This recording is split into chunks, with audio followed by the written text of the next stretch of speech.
Greetings and welcome to this edition of Faith to Live By.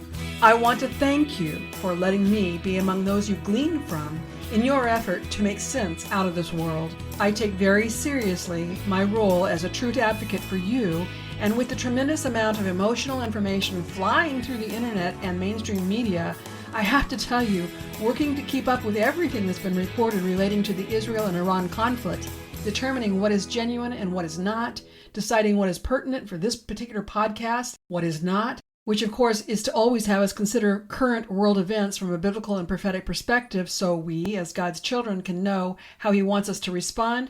Well, this past week it's been probably the most taxing for producing this podcast than nearly any other week in the 5 years I've been doing this. As hinted, today's topic is about the 12-day war between Israel and Iran that has gripped the world over the past few days, and wanting very much to bring you special encouragement, I'll start by playing the opening comments and prayer from Amir Sarfati's special report posted on Tuesday, June 24th, 2025.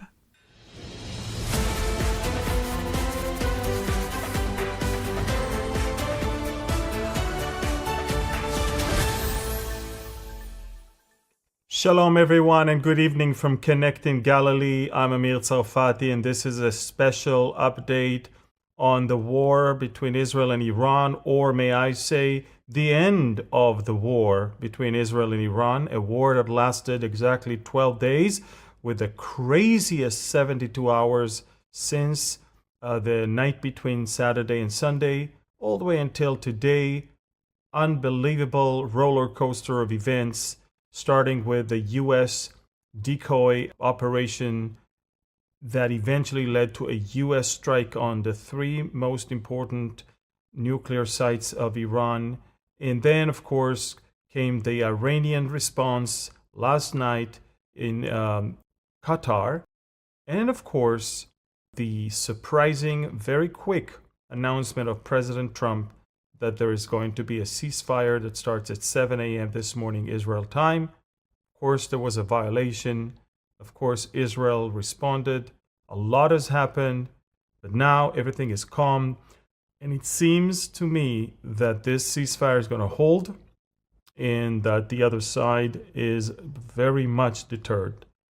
Let's pray and start with this special update. Father, I thank you for who you are, the protector and the shield for your people Israel. He who keepeth Israel neither slumbers nor sleep. You are the Holy One of Israel. You are the guard of Israel. You are the shield of Israel. You set your guarding angel over your nation, your people.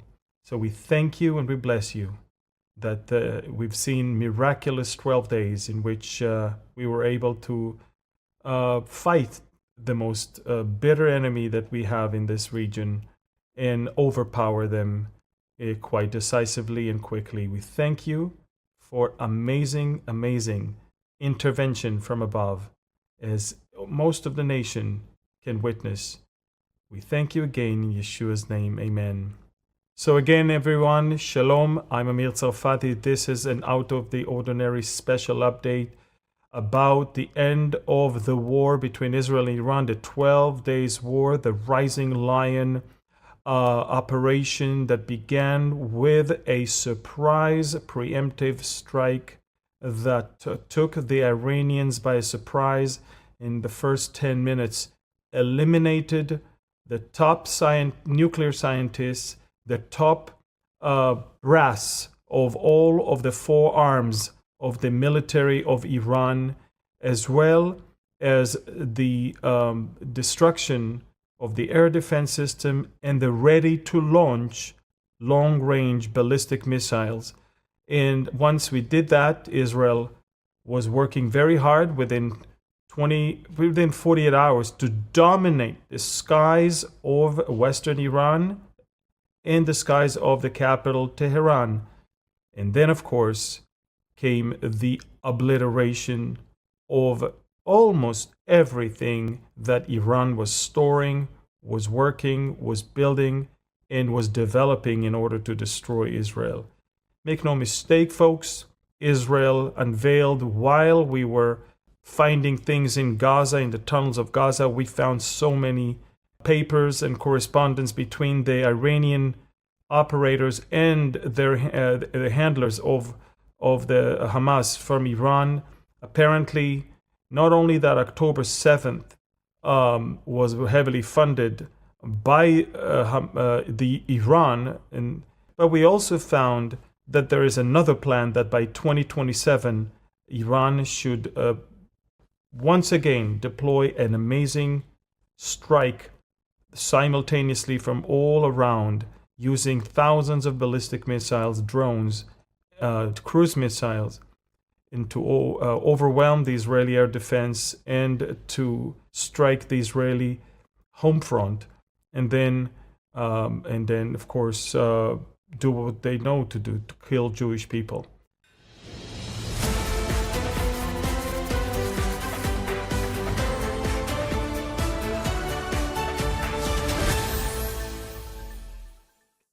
As I said, that was just the opening of Amir's special report. I recommend you hear the entire report using the link in the show notes.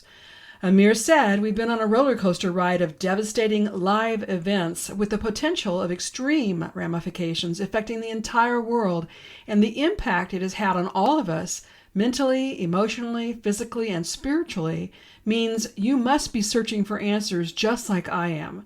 Well, I've done my best to bring you the content for today's podcast with the goal of helping you learn the truth and then confidently embrace all the hope genuine truth provides as you wake up and live each and every day forward." To start with, one of the things that struck me this past week was how quickly people reacted to the news reports and then essentially lashed out with their opinions and points of view without having all the facts. I'm actually quite saddened by this because it means that we have not learned what we should have at this point, requiring God to take us back through the lesson until we do learn it. I saw and I heard all sorts of opinions that sought to give rise to what some people were calling a civil war and serious division among President Trump's supporters, much of which was fueled by fear, panic, and sheer ignorance that brought about considerable confusion and chaos. As I witnessed this unfold, I had to first question the people who were so supercharged in this atmosphere if they were actually genuine Trump supporters or not. Maybe they were paid insurrectionists, such as we've seen so many times, starting with the January 6th event and even more recently with the No Kings protests. It seemed to me that the whole idea of a MAGA civil war was actually being promoted by the deep state in an effort of causing division among us. And we can't let the deep state gain ground, especially at our expense. Benny Johnson also questioned the seemingly widespread fear with his opening a recent podcast, citing how many people made fools of themselves, had public meltdowns, who were freaking out and panicked, debasing themselves and disavowing MAGA.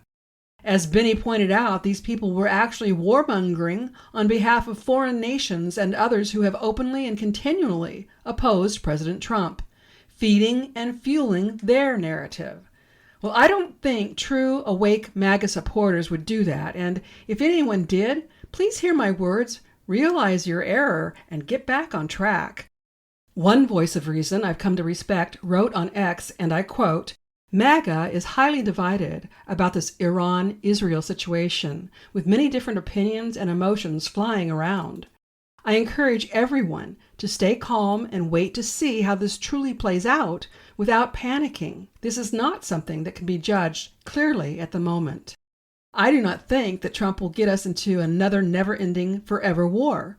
This is a 168-hour wait rule rather than a 48-hour wait rule. We need to see how Iran reacts as well as Israel. Trump has gotten us this far and he's earned a lot of trust. That being said, I see a lot of people saying you're not allowed to question Israel, Trump, Iran, or any type of situation, but I disagree. Robust debate is warranted. There are red pills available for each topic, and we've learned to think for ourselves all along the way. At least I know I have. And I encourage all to think for themselves while also having faith and resisting the doom mentality. Wholeheartedly, I still believe the best is yet to come, even in this fog of war." End quote.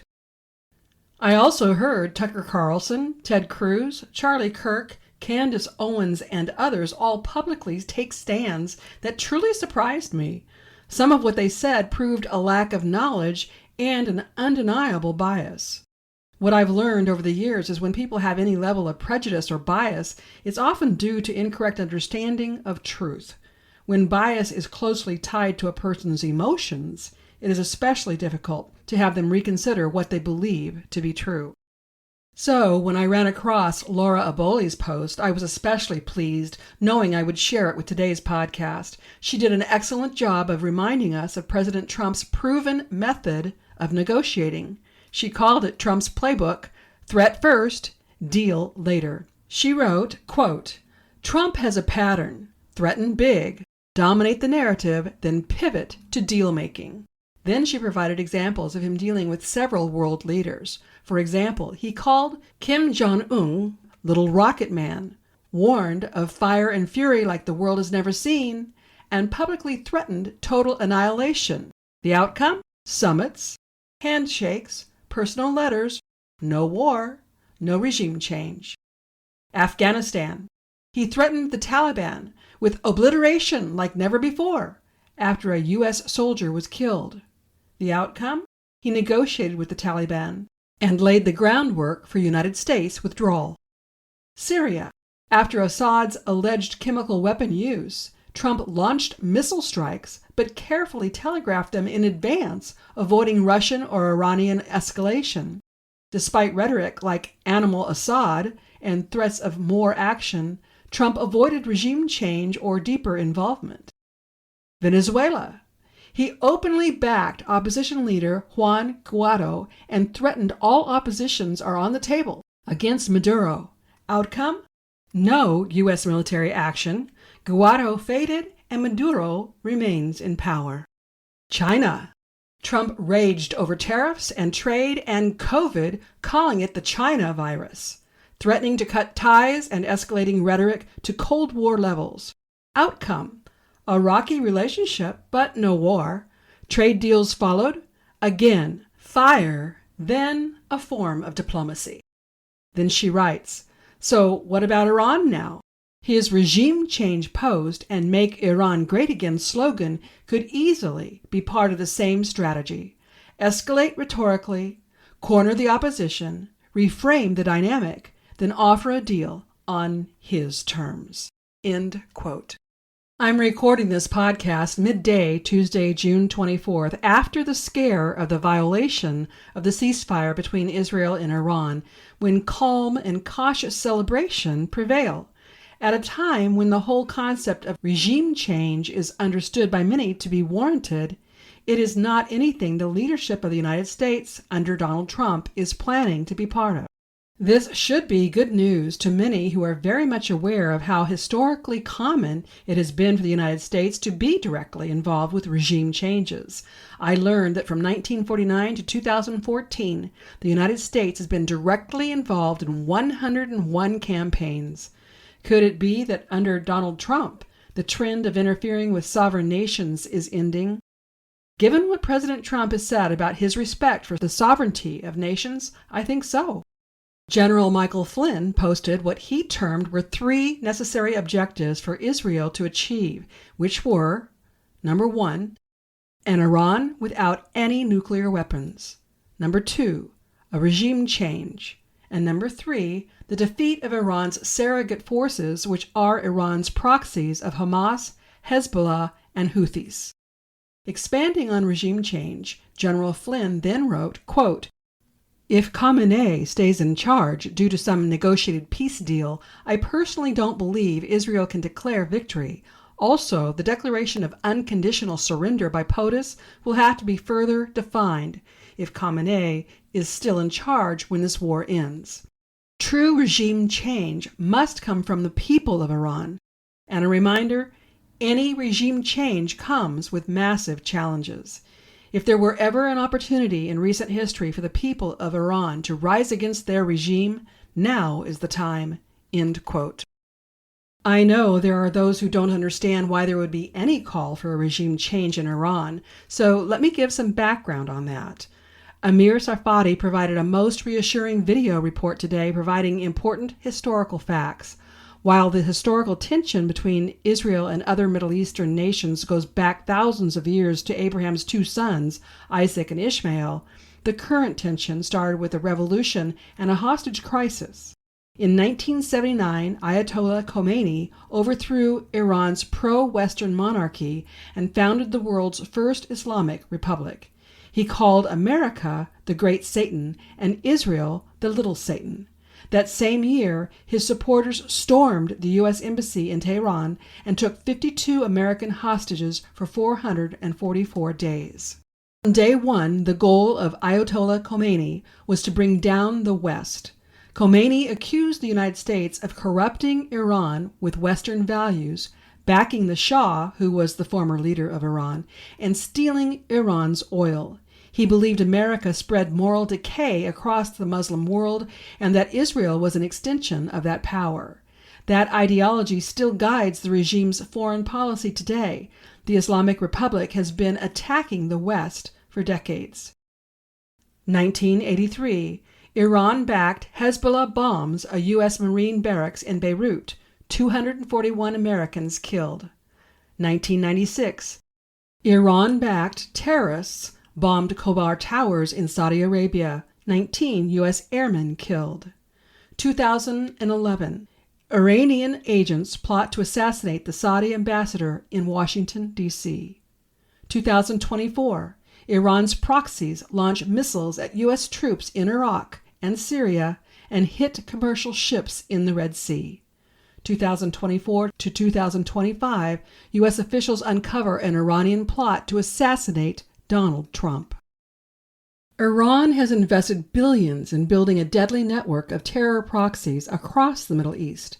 Hezbollah in Lebanon, Hamas and Islamic Jihad in Gaza, Houthis in Yemen, and Shiite militias in Iraq and Syria. Together, they form a ring of fire around Israel and target United States forces, embassies, and allies. The Iranian regime has a global reach. Multiple sources, including the United States government, identify Iran as a leading state sponsor of terrorism. Iran's proxy infrastructure doesn't stop at the ring of fire. They've spent years building terrorist sleeper cells across Europe, Africa, South America, and inside the United States. They are ready to act at the moment Tehran gives the order. A state that sponsors global terror was about to have the world's deadliest weapon, and based on their hostility to all Western nations, they wouldn't be interested in just threatening Israel. It would blackmail the United States, intimidate Europe, trigger a regional arms race, and give cover for future proxy wars with nuclear protection. I recommend you watch Amir Tsarfati's complete video using the link in the show notes. For these reasons, world leaders of many countries and all the United States presidents over the past 40 years have emphatically insisted that Iran must not be allowed to have nuclear weapons. People who are wholly against the United States getting involved in Israel's recent efforts to thwart Iran's nuclear ambitions need to understand the reality of the whole matter.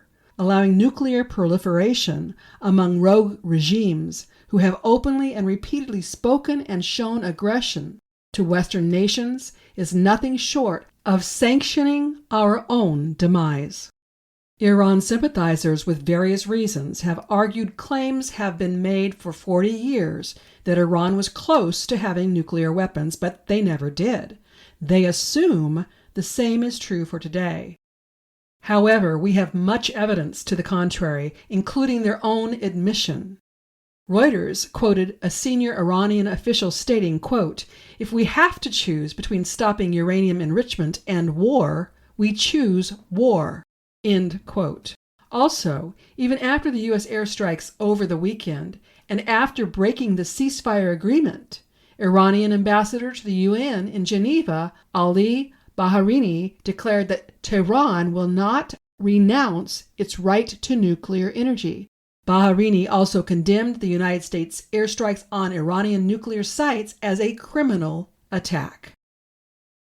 As Amir Tsarfati said, the war may be over for now, but the evil ideology to wipe Israel and the United States off the face of the earth remains. Based on Bible prophecy about the war of Gog and Magog that includes alignments with Middle Eastern nations including Iran, Turkey, Syria, in partnership with Russia and China, we know it will.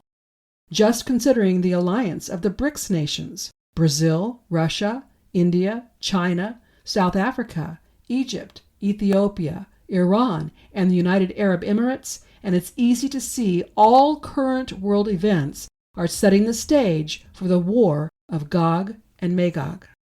When I watched the very upsetting Tucker Carlson interview of Senator Ted Cruz, I was saddened over a number of things, one being that Senator Cruz could not defend why God says in the Bible he will bless those who bless Israel and curse those who curse Israel. I provided a comment to the interview, but then couldn't find where it was posted. I strongly believe every Christian needs to be able to defend the reasons for what we believe, which is why I have an online apologetics course that you really should check out. But here's the statement pretty close to what I posted on Tucker Carlson's page. Quote, "When the Bible speaks of nations, it refers to groups of people based on how they are aligned in terms of the God they worship. There are sheep nations, people who worship the creator God of the Bible, and there are goat nations, people who worship other gods. The nation of Israel didn't exist until God called it to exist through Abraham and his offspring. God expressed he wanted people to be realigned with him and promised to protect them as his family. He also expressed those who bless his family, the nation of his people, he will bless.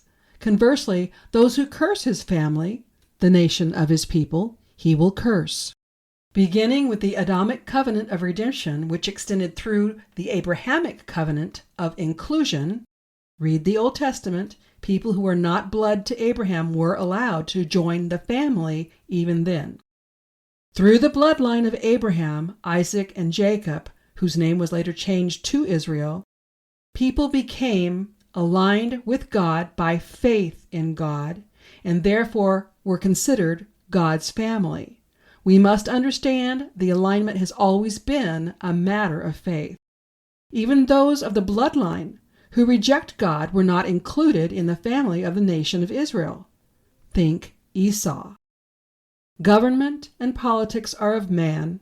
Geography and the boundaries of nations change with conquests and land erosion. However, people typically want to live within the borders of nations that uphold their personal beliefs about God. God has his reasons to have some of his children be both in the bloodline and the belief line, but he receives all who want to be his children equally and is no respecter of persons. Some of God's reasons we may never be privy to. I explained last week that the evil we see operating in our world is like two parallel tracks. One is hatred, the other is greed. The track motivated by hatred simply wants to destroy anything and everything that is of God. The current evil government regime of Iran would be of this track. The track motivated by greed wants to amass all power and control, which certainly includes money. The self-appointed elite in favor of a one-world government are of this track. Both are operating simultaneously, and at some point, certainly in the time of the Antichrist, the two tracks will converge and operate as one. With this understanding, I appreciate Laura Aboli's post of June 21st, where she writes, quote, "The real reason for the war with Iran has nothing to do with uranium enrichment. It's about a very different kind of enrichment. This war isn't about bombs, it's about banks." Iran is one of the last sovereign nations that hasn't been absorbed into the Western-led financial system.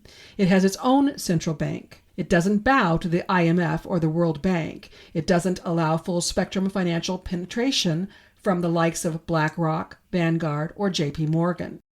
That makes it a problem for the globalist banksters. Iran doesn't take marching orders from the IMF. It sells oil outside the dollar system. It talks openly about a multipolar world and backs up its talk with regional alliances from Iraq to Syria to Lebanon.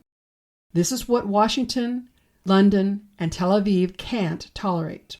Not because Iran is strong militarily, but because it's economically disobedient. Laura claims the nuclear threat narrative is just the propaganda vehicle. It's the same one they use in Iraq. The goal is to justify dismantling a regime that won't play ball with the bankers. End quote. While I can readily see Laura Aboli's line of rational thought, she isn't taking into consideration what I've brought to you these past 3 weeks, and that is the reality of God working through people to completely overturn the plans and the agenda of the proponents for a one-world government. Thankfully, President Trump is one through whom God is working to overthrow the globalists. I'm grateful, too, for the many prophetic voices God has raised up to share with us his plans before he puts them in action. If you didn't hear the podcasts with Dr. Scott Young about how God is truly overthrowing what he calls the Babylonian economic system, make a point of listening to learn of the expected great transference of wealth and the great harvest of souls that will soon be grander than God's deliverance of his people out of Egypt in the Exodus story. Robin D. Bullock is one of today's proven prophets I learned from, and he recently revisited a prophecy he initially delivered on September 22, 2024, and another he first posted on October 8, 2024, and still another on June 1st of this year. Let me share them with you now, and then let's consider what they might mean. God said through Robin, quote, 14 years of hardship awaits you, Iran. Do not make the wrong decision. You boast, but let it only be a boast, for if you try what you are planning, it will be a miserable failure. Get rid of your leader before you cross a line of no return, for there is one, and you are threatening to cross it. Your country will burn with fervent heat and never be the same again. Why do you think you can win when over and over again I've shown you that you can't? Personal vendettas are a poor reason to cause your people to die. How long do you think I will tolerate your drone attacks against Israel? I ask again, how long? The birds of prey will explode in their caves, and it will surely shake the land. In the October 8, 2024 prophecy, God said, quote, listen to the wind across the Middle East. Night will bring about the regime and Iran's greatest fears, for in the night it has already been settled. You'll not soon be here. End quote. The June 1st prophecy stated, quote, I'm going to dance upon the sand, barren lands of Sinai, the Middle East. Iran has ran its course. I'm going to free the Persian people. The head of the snake, the axis of evil, will now be struck blind with fire. Boom! Boom! I've been invited to dance in the sand once again in my land, and I'm going to accept the invitation. When you see the Lord dance, the grounds shake, fireballs and earthquakes and mountains shake. I took the hand of Netanyahu, my man. End quote. Could it be the birds of prey God said will explode in their caves and surely shake the land? Be the bunker-busting bombs we just used against the nuclear facilities that landed deep in the ground in what could be considered caves? Could the night that would bring Iran's greatest fears when God says you'll not soon be here be the night that Israel took out so many of Iran's leaders and scientists? Could the invitation to dance on the sand be the prayers of God's people in Iran seeking his intervention against the evil regime? Israel regularly referred to their efforts of striking Iran as a means of cutting off the head of the snake. God said, boom, boom. Surely that's a reference to the many explosive bombs sent to Iran.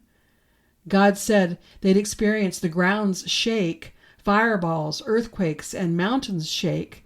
Well, the nuclear facilities were in the mountains of Iran, and that's where we dropped 36 bombs ordered by President Trump, not to mention the many other missiles and explosives dropped by Israel over the 12-day war. Did you know that in the midst of all this horrific reality of war, people of both Iran and Israel were dancing in the streets together with anticipation of them being released from this evil regime? Oh, I know, I saw people trying to claim that the people who live in Iran are not oppressed. Even Whoopi Goldberg on The View tried to convince a woman guest who was from Iran that black people in America are more oppressed than people in Iran. Really? Simply do an internet search asking if people in Iran are happy and learn the truth. The majority of Iranians are not happy with their government, with polls and human rights organizations reporting widespread dissatisfaction and a desire for change. Yet, I suspect the degree of dissatisfaction and desire for change is much higher than polls show, because the government cracks down against any opposition, according to the United Nations and Human Rights Watch. There is severe economic hardship and unemployment, reports of human rights violations, widespread abuse of personal freedoms of speech, assembly, religion, and political expression are suffered. The people's dissatisfaction is so great that despite government crackdowns, protests and acts of civil disobedience continue even with the real possibility of being arrested and put in jail. Even so, there are brave men and women who are openly calling for an end to the Islamic Republic. I watched and read several posts from Iranians this past week, all echoing the same pain. One post read, quote, "As an Iranian, I find it absolutely outrageous to see any lifeline thrown to the Iranian regime. These people have destroyed countless lives, spread hate, and fueled instability for decades. Giving them support is not misguided, it's dangerous. They don't want peace. They want control, oppression, and fear.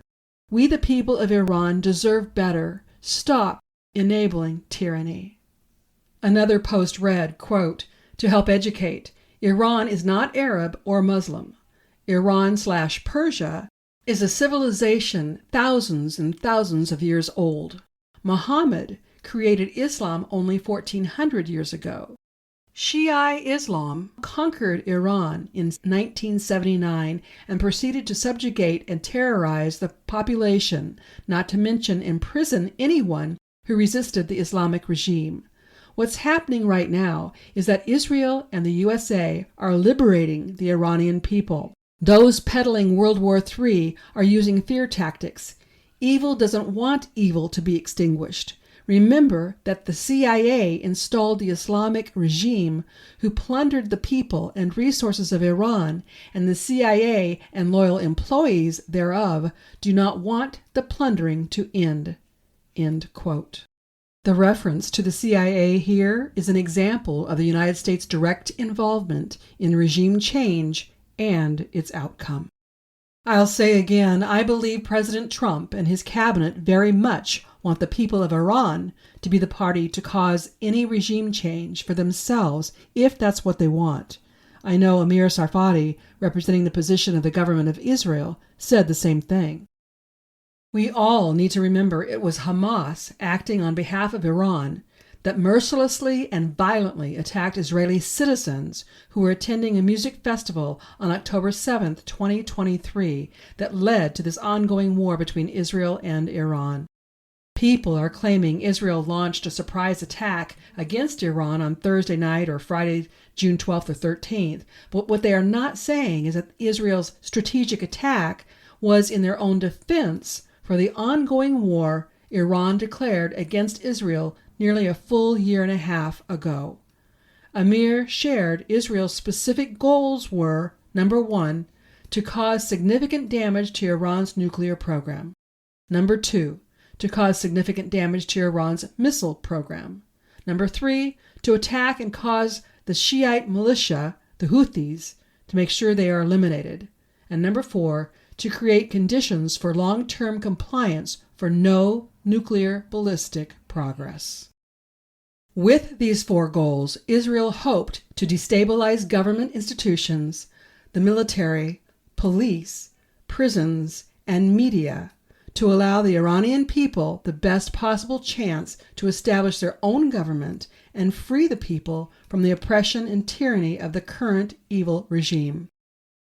Now, I want to close with a highly encouraging perspective from Dutch Sheets.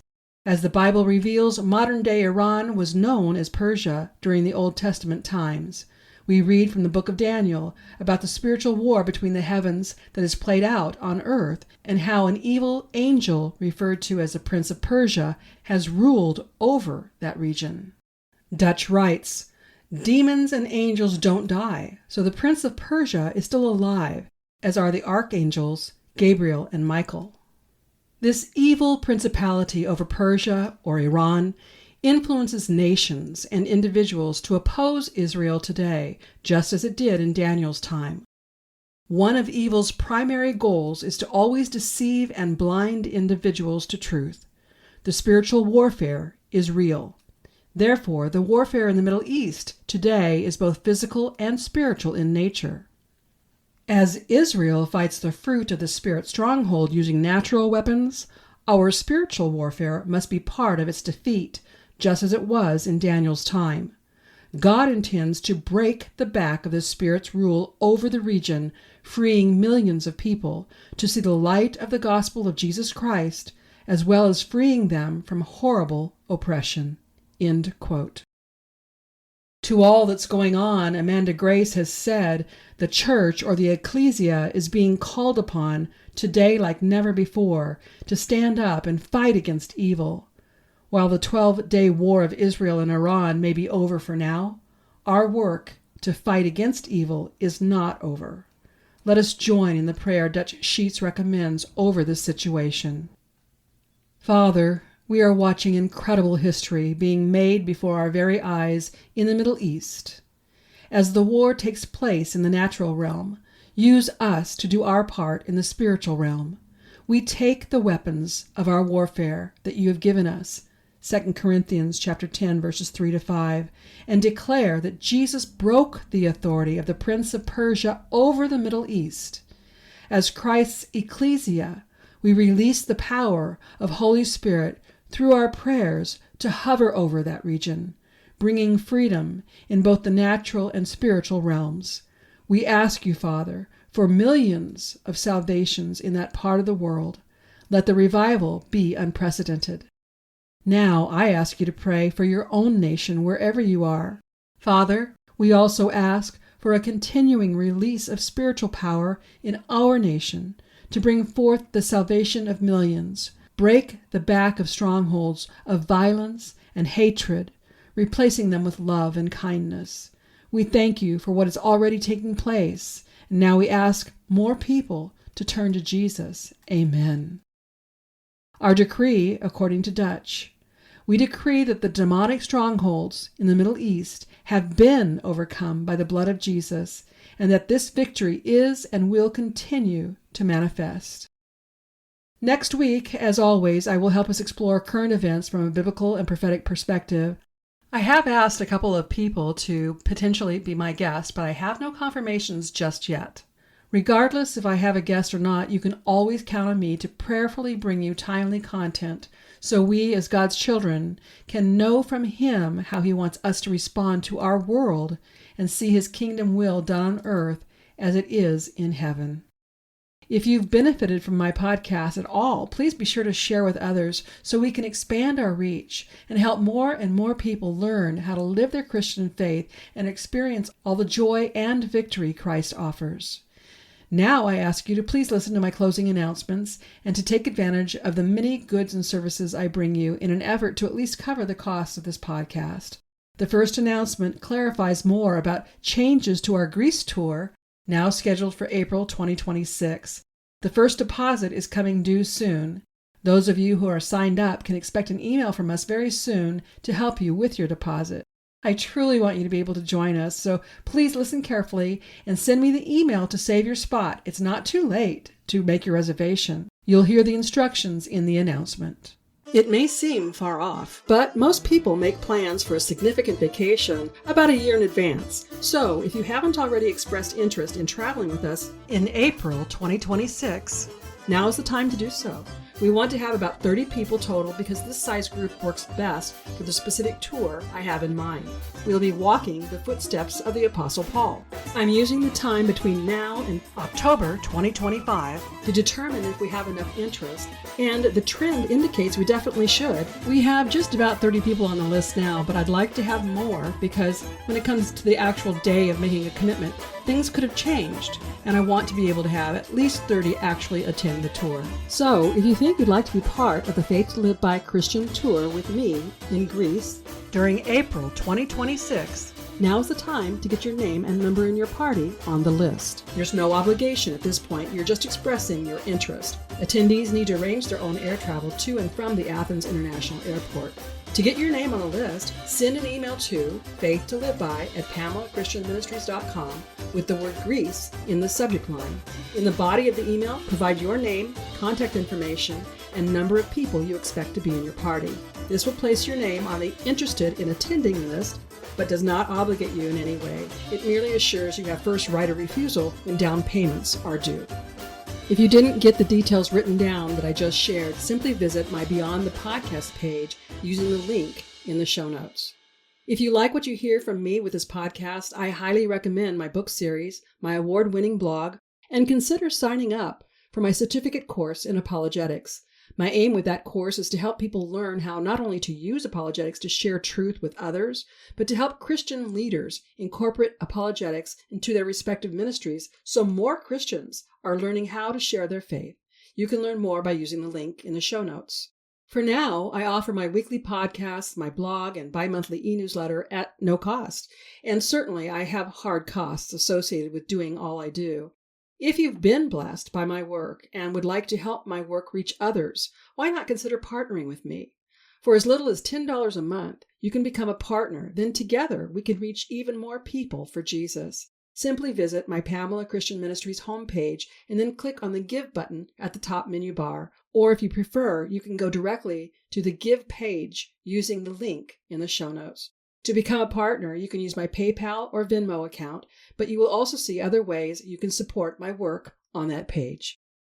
Whether you choose to become a monthly partner, give a one-time donation, purchase my books and products from my web store, or support my affiliate sponsors, anything you can do to help me continue this work would be greatly appreciated. And as always, your prayers and telling others about me and my ministry work is much needed. When it comes to my selection of affiliate sponsors, I first look for Christian-owned and operated businesses, and I make a point of personally using the products or services so I can fully endorse them.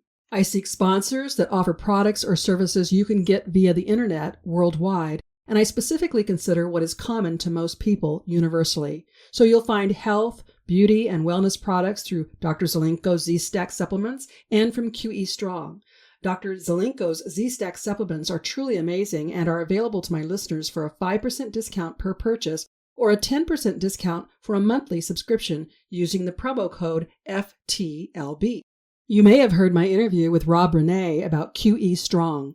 Discover the benefits of quantum energy to overcome all sorts of ailments. Visit QEstrong.com and use the promo code FTLB at checkout to receive your discount.